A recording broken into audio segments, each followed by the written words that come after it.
আমাদের প্রথমত নগর ভবনের সামনে থেকে আমাদের 7 জনকে গ্রেফতার করে নিয়ে যাওয়া হয়।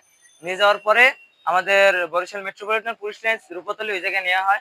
নিয়ে আমাদের একটা গুপ্ত রুমে ঢুকানো হয়। আমাদের গাড়ি থেকে নামানো হয় বস্তার মতো, মোটামুটি বলতে পারেন চুল আর কোমর ধরে নিচে, মানে একেবারে বস্তা যেভাবে গাড়ি দিয়ে নামা ওইরকমই নামানো হয়েছিল। নামানোর পর আমাদের গালিগালাজ, লাঠি, কিল ঘুষি, লাঠি দিয়ে পিটানো তো শুরুই হয়।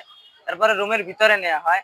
রুমের ভিতরে নেওয়ার পরে আমাদের বেধড়ক পিটানো হয়, প্লাস আমাদের এই রকমের মানে এই রকমের মিথ্যা অভিযোগ দেওয়া হয় যে আমরা নাকি জঙ্গি।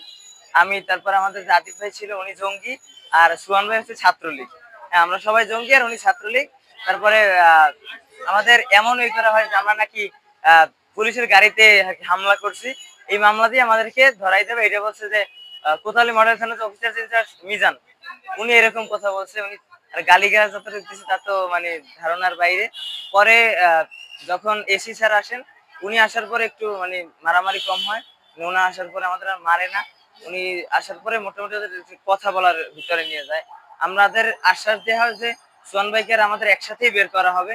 আমরা চাইছিলাম যে আমরা একসাথে বের হব, আমরা একসাথে মানে ডিসি অফিসে নিয়ে যাওয়া হবে, ডিসি অফিসে নিয়ে যাওয়া হবে এরকম বলা হয়েছিল। কিন্তু আমাদের আসলে ডিসি অফিসে নিয়ে যায় না। আমাদের একটা আলাদা গাড়িতে যেহেতু দিয়েছিল, আর সুহান ভাইকে একটা মানে পুলিশের গাড়িতে, মানে ডেবির গাড়িতে নেওয়া হয়েছিল।